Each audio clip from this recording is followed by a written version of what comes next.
Hello and welcome to डीटा यूनिवर्सिटी। आज की वीडियो में हम डिस्कस करने वाला है about what is box plot और जिसका और एक नाम है जो कि है विस्कर प्लॉट। तो इस वीडियो में हम डिस्कस करेंगे what is box plot, why we need a box plot and third how to create this box plot using Python Plotly. इसी के बीच में हम कुछ और कंसेप्ट डिस्कस करेंगे जैसे 5 point summary and we will also discuss few important topics like quartile, median, interquartile range। तो ये कुछ statistics भी हम डिस्कस करेंगे और बॉक्स प्लॉट का इसका क्या संबंध है वो भी डिस्कस करेंगे। So let's get started. हम स्टार्ट करेंगे डेफिनेशन से। अ box plot is a graphical representation of distribution of a data set. It visually summarizes key statistics including median, quartile and potential outlier। तो देखिए बॉक्स प्लॉट हम basically use करते हैं to see a spread और distribution of a data set and second most important is to detect outlier in a data set. और एक चीज़ भी आप कह सकते हैं to get a summary of a data set we can also use a box plot. तो ये बेसिकली इसका वाई है कि इन तीनों चीज़ों के लिए आप बॉक्स प्लॉट का यूज़ कर सकते हो और इसको हम अच्छे से समझेंगे एक एग्जाम्पल के थ्रू। ना एग्जाम्पल पे जंप करने से पहले मैं आपको और एक चीज़ बता देता हूँ कि बॉक्स प्लॉट एक पार्ट है यूनिवेरिएट डेटा एनालिस्ट का। जैसे बॉक्स प्लॉट के लिए आपको एक सिंगल वेरिएबल की ही ज़रूरत है और सिंगल कंटिन्यूस न्यूमेरिकल वैल्यू जैसे कि लाइक्स, कमेंट, शेयर। तो इस डेटा सेट के अंदर आप देख सकते हो कि लाइक्स ये एक न्यूमेरिकल वैल्यू है, कमेंट्स एक न्यूमेरिकल वैल्यू है।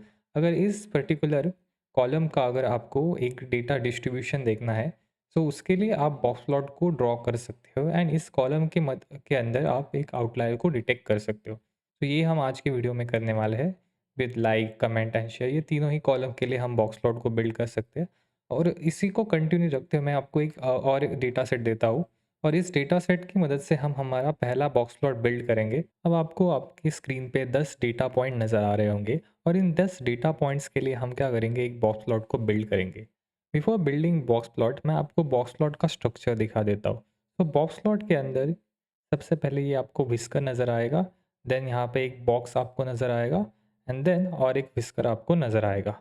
और इस विस्कर के एंड पे यहाँ पे इनको ये विस्कर्स के एंड पॉइंट हो गए। अब ये पूरे ग्राफ को मैं आपको एक्सप्लेन कर देता हूँ।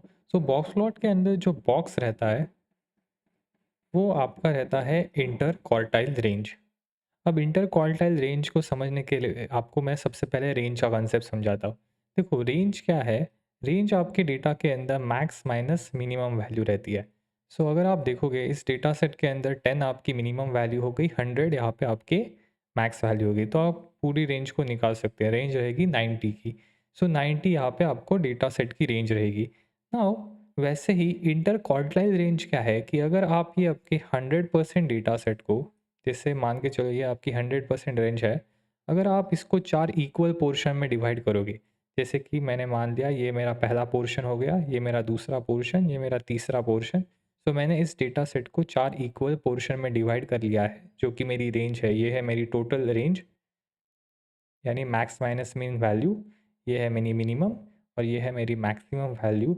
एंड मैंने पूरे डेटा सेट को यहाँ पे 4 इक्वल हिस्सों में डिवाइड कर लिया है। सो यहाँ पे ये आ गया मेरा क्वार्टर वन जो कि आपका 25% हिस्सा दिखाता है। फिर आ गया आपका क्वार्टर टू जो कि आपका 50% हिस्सा दिखाता है। देन आ गया आपका क्वार्टर थ्री जो कि अगेन 75%। एंड देन आपका लास्ट क्वार्टर आ गया जो कि आपको 100% डेटा दिखाएगा। ना ये यहाँ पे मैंने 4 इक्वल हिस्सों में इसको डिवाइड कर लिया है।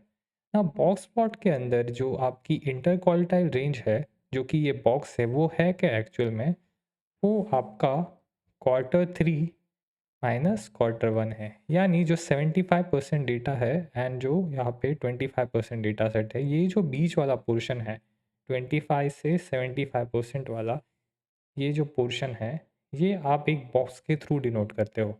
सो ये आ गई आपकी इंटर क्वार्टाइल रेंज। सो ये हो गया आपका Q1 एंड ये हो गया आपका Q3। एंड देन इसके बीच में जो मिडल वैल्यू रहती है वो हमेशा आपकी मीडियन रहती है। सो आप इसको क्वार्टर टू भी बोल सकते हो या आप इसको मीडियन भी बोल सकते हो, क्योंकि 50% पे जो भी डेटा पॉइंट है उसको आप मीडियन से डिनोट करते हो। सो ये आ गया आपका मिडल वाला बॉक्स। अब ये जो आपको साइड में नज़र आ रहे हैं इनको हम बोलते हैं विस्कर, इनको हम बोलते हैं विस्कर। अब विस्कर के अंदर जो एंड पॉइंट है यहाँ पे डेटा के एंड पॉइंट ये क्या है? सो इसको मैं डिनोट करता हूँ फेंस से। सो इसका नाम है लोअर फेंस और इसका नाम है अपर फेंस। अब ये दोनों ही कंसेप्ट मैं आपको एक्सप्लेन कर देता हूँ कि ये लोअर फेंस और अपर फेंस क्या है। देखो अपर फेंस में आप क्या करना चाहते हो, आप अपनी जो इंटरक्वार्टाइल रेंज हो उसको जस्ट थोड़ा सा एक्सटेंड करना चाहता हो एंड वो आपको अपर फेंस दे देगा। और लोअर फेंस के लिए आप एग्जैक्टली अपोजिट करना चाहते हो, आप जो आपकी IQR है उसको थोड़ा सा नेगेटिव साइड में एक्सटेंड करना चाहते हो। अब उसके लिए जो कैलकुलेशन है वो बहुत ही सिंपल है। देखिए यहाँ पे अगर आपको Q3 के आगे जाना है तो आपको क्या करना पड़ेगा, Q3 प्लस जो आपका फेंस का जो एक्सटेंशन है वो रहेगा आपका 1.5 इंटू इंटर क्वार्टाइल रेंज। अब आपका क्वेश्चन हो सकता है कि हमने 1.5 ही क्यों लिया, 3.7 2.5 ऐसा कुछ नहीं दिया। तो देखो स्टैटिस्टिशियन ने मिलके यहाँ पे ये 1.5 वाला नंबर को फाइनलाइज किया है। 1.5 आप ऐसे सोचते हो कि देखो 1 यानी 100% है, 1.5 मतलब क्या है कि 150% यानी थोड़ा सा एक्सटेंड हो गया। सो अगर आपके IQR रेंज मान के चलो जो भी है, मान के चलो वो 100 है, तो अगर आप 1.5 से मल्टीप्लाई करोगे तो 150 हो जाएगी, तो मैं यानी कि एक तरीके से एक्सटेंड हो जाएगी इस डायरेक्शन में। Okay, and same goes with the lower fence. So अगर आप Q3 के साथ में ये अगर आप एडिशन करोगे 1.5 इंटू IQR का तो वो यहाँ पे थोड़ा सा एक्सटेंड हो जाएगा। सेम चीज़ आपको मैं लोअर फेंस के लिए भी समझा देता हूँ। तो लोअर फेंस के लिए यहाँ पे what you can do Q1, अब देखो यहाँ पे हम करेंगे subtraction of 1.5 into interquartile range. So क्या होगा, आपको अभी नेगेटिव साइड में जाना है, यानी आपको इस डायरेक्शन में जाना है, तो आपको क्या करना पड़ेगा, सब्ट्रैक्शन करना पड़ेगा। जो भी आपकी वैल्यू है वो आपको इस डायरेक्शन में लेके जाएगी और वो आपका बन जाएगा लोअर फेंस। तो बहुत ही सिंपल कैलकुलेशन था, ये हो गया आपका अपर फेंस का, ये हो गया लोअर फेंस का। अगर आप इसमें ध्यान से देखोगे ये जो पार्ट है ये दोनों में ही कॉमन है, 1.5 इंटू IQR मल्टीप्लीकेशन वाला। Now let's do this calculation for our data set. तो हम क्या करेंगे, हमारे जो ये 10 डेटा पॉइंट्स आपको नज़र आ रहे होंगे जो कि है 10 20 22 23 25 26 27 29 30 और 100, इनके लिए हम ये सारी स्टैटिस्टिक्स को फाइंड आउट करेंगे। तो हम स्टार्ट करेंगे हमारे सबसे पहले ये 100% डेटा सेट को डिवाइड करेंगे हम Q1 Q2 Q3 के अंदर। सो हम क्या फाइंड आउट करेंगे, Q1 Q2 एंड Q3। सबसे पहले Q1 फाइंड आउट करने के लिए हम क्या करेंगे, हम इस डेटा सेट के दो हिस्सों में डिवाइड करेंगे। देखो यहाँ पे 10 डेटा पॉइंट्स है। सो मैं इन दोनों को यहाँ पे अगर इक्वल पोर्शन में डिवाइड करना चाहता हूँ तो बीच में से ऐसे डिवाइड करूँगा, और ये हमारे रिमेनिंग 5 डेटा पॉइंट के लिए मैं इनकी मीडियन फाइंड आउट करूँगा जो कि है 22। सो 22 क्या हो गया हमारा 25% डेटा सेट यानी फर्स्ट क्वार्टर। तो इसी तरीके से हमने Q1 फाइंड आउट कर लिया। इसी तरीके से हम Q3 भी फाइंड आउट करेंगे। जो रिमेनिंग 5 डेटा पॉइंट है सेकेंड हाफ के अंदर, उसके अंदर आपकी 29 क्या आ जाएगी, मीडियन आ जाएगी। सो ये हमने फाइंड आउट कर लिया। तो ये आ गया हमारा Q3। एंड Q2 के लिए जो कि median of a whole data set है, यानी ये वाला पोर्शन, आप क्या करो इन दोनों की एडिशन कर दोगे, 25 प्लस 26 डिवाइडेड बाई 2, तो वो आएगी अराउंड 25.5। सो मैंने बिल्कुल सिंपल कैलकुलेशन किया है, 25 को लिया है, 26 को लिया है और यहाँ पे डिवाइड बाय 2 कर दिया है। सिंपल मीडियन वाली कैलकुलेशन है। अब हम हमारा इंटरक्वार्टाइल रेंज भी फाइंड आउट कर लेंगे जो कि है हमारा Q3 माइनस Q1, जो कि होता है 29 माइनस 22 एंड वो आ जाएगा आपका 7। तो इस तरीके से हमने IQR भी फाइंड आउट कर ली है। तो हमारे पास Q1 Q2 Q3 IQR आ गया है। अब हम हमारे अपर फेंस और लोअर फेंस को भी फाइंड आउट कर सकते हैं। तो सिंपल कैलकुलेशन है, जो भी आपका Q3 है, Q3 हमारा 29 है, 29 प्लस 1.5 इंटू जो हमारी IQR है वो है 7। सो 29 प्लस 10.5 आप करोगे तो आ जाएगा आपके पास 39.5। ये हो गया आपका अपर फेंस। और लोअर फेंस के लिए आप सेम कैलकुलेशन करोगे जो कि है 22, जो कि क्वार्टर 1 है हमारा, एंड देन सेम 1.5 इंटू 7 जो कि होगा अगेन 10.5 ही होगा। सो अगर आप ये सब्ट्रैक्शन करोगे तो आ जाएगा आपके पास 11.5। सो यहाँ पे देखिए हमने सारी वैल्यूज़ को यहाँ पे फाइंड आउट कर लिया है, अपर फेंस, लोअर फेंस, IQR। अब हम हमारा बॉक्स प्लॉट को यहाँ पे प्लॉट करेंगे। लेट्स सी कि बॉक्स प्लॉट कैसे बनाना है। देखिए सबसे पहले हमारे जो लोअर फेंस पे आ गया हमारा ये वैल्यू जो कि है 11.5, देन हमारा बॉक्स आ जाएगा। बॉक्स के अंदर ये हमारा Q1 Q2 एंड Q3 आ गया। सो Q1 है हमारा यहाँ पे 22, सो ये 22 हमारा Q1 आ गया। देन हमारा मीडियन भी मैं इसके बीच में डाल देता हूँ जो कि है 25.5। एंड नेक्स्ट है हमारा Q3 जो कि है 29। एंड उसके बाद में हमारा क्या हो जाएगा, अपर फेंस आ जाएगा जो कि है 39.5। अब जो भी वैल्यू इसके आगे आ जाएगी उन सबको हम आउटलायर्स कहते हैं। जैसे कि यहाँ पे देख सकते हो इस डेटा सेट के अंदर मेजॉरिटी ऑफ द वैल्यू 11.5 और 39.5 के बीच में आ रही है। बट दो ऐसी वैल्यूज़ है, जैसे कि इस तरफ आ जाएगा आपका ये डेटा पॉइंट 10 एंड इस तरफ आ जाएगा आपका ये डेटा पॉइंट 100। तो ये ऐसी वैल्यू है जो कि आपके लोअर फेंस और अपर फेंस के बीच में नहीं आती। तो इनको हम एक तरीके से कहते हैं हमारे आउटलायर्स। अपर फेंस और लोअर फेंस के जो बाहर हमारे डेटा पॉइंट्स हैं उनको हम हमारे आउटलायर्स कहते हैं। Now let me explain you one more interesting thing about box plot. अगर आप इंटरनेट पे बॉक्स प्लॉट को सर्च करोगे, आपको ऐसा बॉक्स प्लॉट यहाँ पे देखने को मिलेगा जिस पे जो हमारी लास्ट वैल्यू है विस्कर की वो है मिनिमम एंड मैक्सिमम। पर अभी जो मैंने आपको एग्जांपल दिखाया वहाँ पे मैंने आपको अलग वैल्यू दिखाई यहाँ पे विस्कर के एंड पे जो कि है lower fence and upper fence. अब देखो ये दो वेरिएशन में क्या डिफरेंस है और कौन सा सही और कौन सा गलत है, दोनों ही चीज़ें आपको एक्सप्लेन करता हूँ। देखो पहली बात तो ये दोनों ही वेरिएशन सही है। एंड आप डेटा एनालिटिक्स और डेटा साइंस में स्पेशली ये सेकंड वाला वेरिएशन ज़्यादातर देखोगे। अब आइडियल जो बॉक्स प्लॉट है वो मिन एंड मैक्स वैल्यू को शो करता है हमारे विस्कर के एंड पे। तो ये जो यहाँ पे अभी विस्कर एंड होता है वहाँ पे आपको ये minimum and maximum value show करती है। बट प्रॉब्लम क्या है इसके साथ में, अगर आप हमारा डेटा सेट देखोगे जो हमने पहला एग्जांपल लिया था, यहाँ पे देखो ये मिनिमम वैल्यू 10 है, मैक्सिमम 100 है। तो आपके बॉक्स प्लॉट के एंड के ऊपर आपको ये 110 शो करेगा। हमने जो यहाँ पे बॉक्स प्लॉट किया है वहाँ पे 11.5 एंड 39.5 है। हमने 110 यहाँ पे क्यों यूज़ नहीं किया? तो देखो होता क्या है, जो रियल डेटा सेट रहते हैं उनमें मेजॉरिटी ऑफ टाइम बहुत ज़्यादा you can say extreme values रहते हैं या फिर आउटलायर रहते हैं। और आउटलायर से क्या होता है कि आपका जो बॉक्स प्लॉट का कंस्ट्रक्शन है वो चेंज हो जाता है। फॉर एग्जांपल जैसे मेरे पास एक वैल्यूज़ है 1 2 3 एंड जो मेरी लास्ट वैल्यू है वो है लेट्स से 1000। अब इस पर्टिकुलर डेटा सेट के लिए अगर आप बॉक्स प्लॉट करोगे तो आपकी जो लास्ट एंड पॉइंट है ये विस्कर का, ये बहुत ज़्यादा दूर आ जाएगा। एंड होता क्या है कि ये जो आउटलायर्स है ये हमारे बॉक्स प्लॉट को अफेक्ट कर सकते हैं। तो आउटलायर हमारे बॉक्स प्लॉट का जो मेन काम है वो है ये आउटलायर्स को डिटेक्ट करना। सो इसके इसके लिए स्टैटिस्टिशियन ने एक सोल्यूशन निकाला है कि instead of taking this minimum and maximum value वो लोग अपर फेंस या लोअर फेंस को यूज़ करते हैं। इससे होता क्या है कि आपका जो बीच वाला बॉक्स है जिससे आप इंटरक्वार्टाइल रेंज शो करते हैं उसी को हम थोड़ा सा एक्सटेंड कर रहे हैं दोनों ही तरफ में। तो इससे क्या होगा कि अगर डेटा सेट के अंदर आउटलायर नहीं है तो ज़्यादातर वैल्यू ये लोअर फेंस और जो अपर फेंस है इनके बीच में ऑटोमेटिकली आ जाएगी। एंड अगर डेटा के अंदर आउटलायर है तो वो वैल्यू ये अपर फेंस और लोअर फेंस के बाहर चली जाएगी। तो इसके मदद से आप आउटलायर्स को भी डिटेक्ट कर पाएंगे और डेटा का डिस्ट्रीब्यूशन भी सही से दिखाई देगा आपको बॉक्स प्लॉट के थ्रू।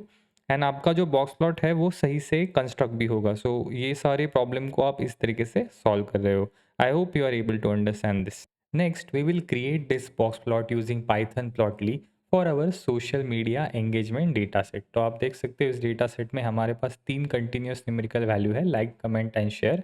इसके लिए हम हमारा पहला बॉक्स प्लॉट बनाएंगे। तो let's jump into VS code. अब वीएस कोड के अंदर मैंने जुपिटर नोटबुक को यहाँ पे ओपन कर लिया है। Up now let's load our libraries. Import pandas as pd. Then we are going to import plotly express as px.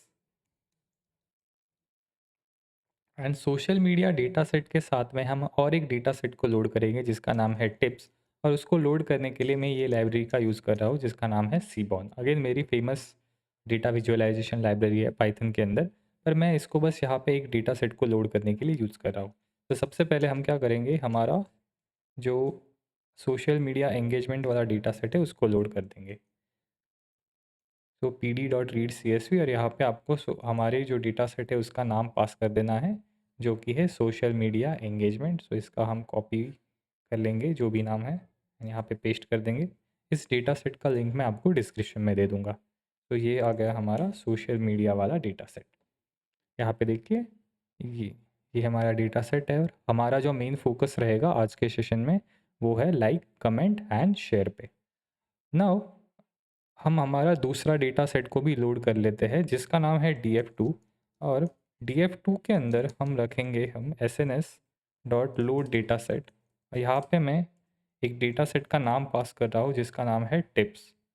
सो आप ऐसा समझो कि ये जो सीबॉन लाइब्रेरी इसके अंदर कुछ प्री बिल्ड डेटा सेट रहते हैं, तो हम बस उसको यूज़ कर रहे हैं, दैट्स इट। अब ये है एक रेस्टोरेंट का डेटा सेट जहाँ की आप देख सकते हैं total bill, tip, sex, smoker, day, time and size. तो एक रेस्टोरेंट का डेटा सेट है। सो ये दोनों ही डेटा सेट हमने लोड कर लिए हैं और इन दोनों ही डेटा सेट के लिए हम अब क्या करेंगे, बॉक्स प्लॉट को बिल्ड करेंगे। ओके, आपका दिमाग में क्वेश्चन होगा कि मैंने ये और एक डेटा सेट को क्यों लोड किया है, वो आपको मैं 2 मिनट के अंदर समझाता हूँ कि क्यों मैंने इसको लोड किया है। So let's start building our first box plot। तो जो कोड है to build a box plot is quite simple. आपको बस क्या करना है, px.box यहाँ पे लिखना है एंड देन आपको इसके अंदर डेटा फ्रेम ये पैरामीटर को पास करना है जो कि है df, और कौन से कॉलम के लिए आप इसको बिल्ड करना चाहते हो। तो आपको देखो एक्स एक्सिस पे मैंने लाइक्स को पास किया है। अब आपको अभी तक पता लग ही गया होगा कि ये एक यूनिवेरिएट एनालिसिस का पार्ट है, तो आपको सिर्फ एक सिंगल वेरिएबल की मदद से ही हम हमारे बॉक्स प्लॉट को बना सकते हैं। और एक चीज़ मैं करूँगा, इसके अंदर एक टेम्पलेट को पास कर दूंगा, सिंपल वाइट, दैट्स इट। सो आप देख सकते हो आफ्टर राइटिंग दिस कोड मेरे पास ये बहुत सुंदर सा बॉक्स प्लॉट आ गया है। एंड जैसे ही मैं इसके ऊपर हवर करूँगा, आप देखो मुझे ये 5 पॉइंट समरी देखने को मिल रही है कि यहाँ पे आपको मिनिमम वैल्यू लोअर फेंस यहाँ पे देखने को मिल रहा है 15, Q1 देखने को मिल रहा है, मीडियन आपको देखने को मिल रहा है, Q3 देखने को मिल रहा है, मैक्स वैल्यू यहाँ पे आपको देखने को मिल रही है। आपको इस ग्राफ के थ्रू क्या पता चल रहा है कि आप देखो कि 25% से लेकर 75%, यानी जो IQR रेंज वाली जो वैल्यू है वो यहाँ पे 893 से लेके 3650, यानी 25% से लेके 75% डेटा है लाइक्स का, वो इस पर्टिकुलर रेंज के बीच में आता है। ये आपको पता चल रहा है। डेटा में आपको कोई भी आउटलायर यहाँ पे नज़र नहीं आ रहा। एंड जो मैक्स वैल्यू भी आपको यहाँ पे नज़र आ रही है 5000, मिनिमम वैल्यू भी आपको 50 नज़र आ रही है। ओके, सो इस डेटा सेट की वजह से आपको ये सब इंफॉर्मेशन मिल रही है। मीडियन वैल्यू भी आपको पता लग रही है कि जो 50% पे जो वैल्यू है वो है 2220। तो बहुत सारी इन्फॉर्मेशन आपको मिल रही है। इसको आप क्रॉस चेक भी कर सकते हो कि ये सारी इन्फॉर्मेशन करेक्ट है कि नहीं। इसके लिए मैं एक सिंपल सा कोड लिखूंगा, df.likes, कॉलम नेम आपको पास करना रहता है and then describe to see your statistics. आप देखो यहाँ पे ये सारे स्टैटिस्टिक्स शो हो जाएगा। यहाँ पे देख सकते हैं minimum value 25%, Q1, Q2, Q3 and max value. तो ये सारी वैल्यूज़ आपको इस ग्राफ के थ्रू यहाँ पे शो किया जा रहा है। सिमिलरली आप लाइक्स के लिए जैसे मैंने ये ग्राफ बनाया है, वैसे ही आप ये सेम ग्राफ अपने शेयर एंड कमेंट्स के लिए भी बना सकते हो। सो आपको जस्ट क्या करना है, इस लाइक्स को रिप्लेस करके यहाँ पे कमेंट्स लिख देना है एंड कमेंट्स के लिए आपके पास ये ग्राफ बन जाएगा। आप देख सकते हो इस डेटा सेट के अंदर भी कोई भी आउटलायर नहीं है। अगर मैं आपको शो करूँ कि आउटलायर एक्चुअल में कैसे नज़र आते हैं, उसके लिए मैं क्या करूँगा, हमारा जो सेकंड डेटा सेट है उसके लिए मैं एक बॉक्स प्लॉट बनाऊंगा। सो इस डेटा सेट के अंदर एक कॉलम है जिसका नाम है टोटल बिल। इस टोटल बिल जो कॉलम है इसके लिए मैं आपको आउटलायर दिखाता हूँ। तो px.box data frame is equal to df, x is equal to यहाँ पे टोटल बिल। ये यहाँ पे मैंने पास कर दिया है। टेम्पलेट भी हमारा सिंपल वाइट, वो भी लिख लेते हैं एंड इस कोड को मैं रन कर देता हूँ। अच्छा, एरर इन अ कोड, 2 बार कॉमा हो गया है, silly mistake. df2 again a mistake.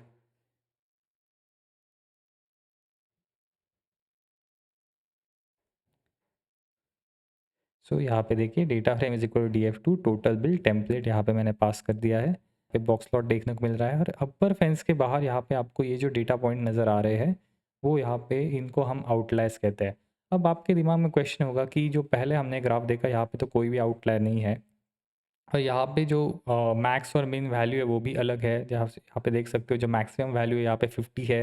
यहाँ पे आप देख सकते हो इस ग्राफ में मैक्सिमम वैल्यू और अपर फेंस दोनों ही सेम है।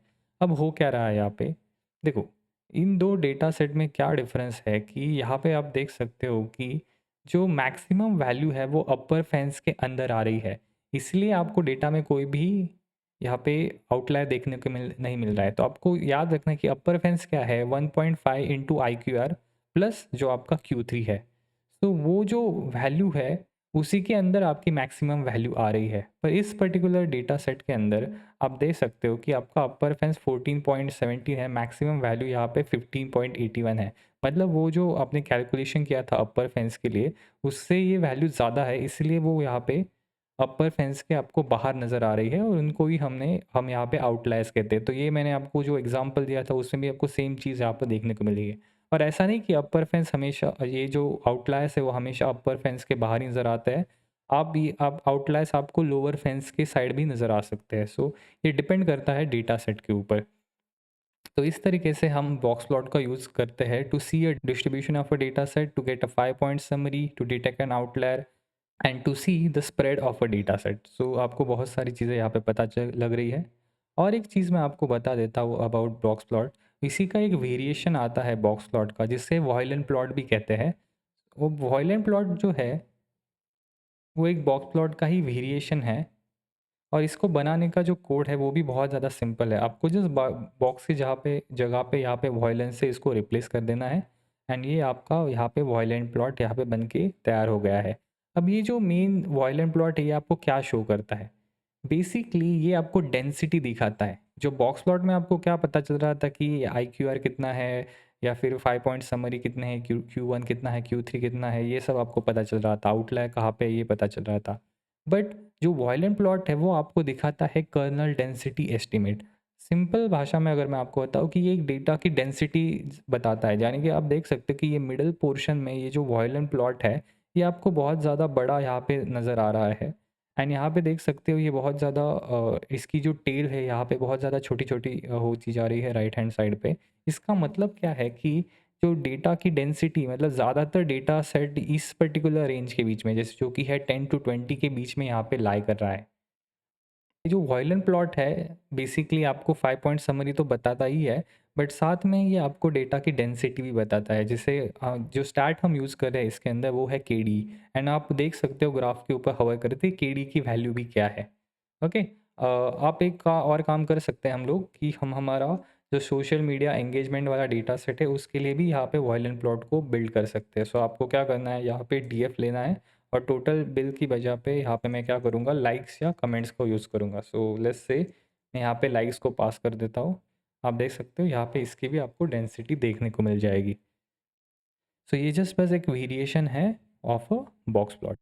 नेक्स्ट मैं आपको बॉक्स प्लॉट का और एक यूज़ केस बताता हूँ विथ कैटेगोरिकल वेरिएबल। आप देख सकते हो हमारे डेटा सेट के अंदर यहाँ पे कुछ कैटेगोरिकल कॉलम्स प्रेजेंट है जैसे कि platform and post type. And यहाँ पे ये हमारे न्यूमेरिकल कॉलम्स भी है। लेट्स से कि मुझे यहाँ पे पता करना है कि ये जो प्लेटफॉर्म जो हमारा कॉलम है इसके अंदर जो भी कैटेगरीज है जैसे कि फेसबुक हो गया, ट्विटर हो गया, इंस्टाग्राम हो गया, तो ये भी जो भी प्लेटफॉर्म है इस पर्टिकुलर प्लेटफॉर्म के लिए मैं देखना चाहता हूँ कि इस पर्टिकुलर कैटेगरी के लिए कोई यहाँ पे आउटलायर है कि नहीं and with respect to likes. So इसको मैं एक एग्जांपल के थ्रू आपको शो करता हूँ। So let's say fig, let's write code for this. Pig is equal to px dot box and यहाँ पे देखो आप अपना df को पास करो। एक्स एक्सिस पे हम हमारे कैटेगोरिकल वेरिएबल को पास करेंगे। देखो इससे पहले जितने भी बॉक्स प्लॉट बनाए हमने, हम एक्स एक्सिस पे सिर्फ हमारी कंटिन्यूस न्यूमेरिकल वैल्यू को पास कर रहे थे। बट इस पर्टिकुलर एग्जांपल के लिए मैंने क्या किया है, एक्स एक्सिस पे यहाँ पे मैं कैटेगोरिकल कॉलम को पास कर रहा हूँ एंड वाई एक्सिस पे यहाँ पे मैं हमारे कंटिन्यूस न्यूमेरिकल वैल्यू को पास कर रहा हूँ। तो थोड़ा सा चेंज मैंने यहाँ पे किया है। टेम्पलेट में यहाँ पे यूज़ कर रहा हूँ सिंपल वाइट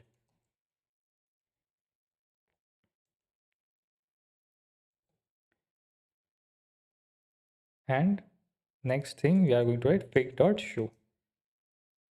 सो आप देख सकते हो को 3 बॉक्स प्लॉट नज़र आ रहे हैं वो कि जो कि हमारे 3 प्लेटफॉर्म के लिए है, जो कि फेसबुक, इंस्टाग्राम, ट्विटर। तो इस पर्टिकुलर ग्राफ से आप क्या पता लगा सकते हो कि इन पर्टिकुलर कैटेगरीज के अंदर कोई आउटलायर है कि नहीं विथ रिस्पेक्ट टू लाइक्स। और सेम चीज़ आप कमेंट्स के साथ शेयर के साथ भी कर सकते हो। आपको बस कुछ नहीं करना, इस वाई वेरिएबल को रिप्लेस कर देना है and you are going to check this for shares as well. Comments के लिए भी आप कर सकते हो। सो आप एक तरीके से इन तीनों ही कैटेगरीज के बीच में एक कंपैरिजन कर सकते हो।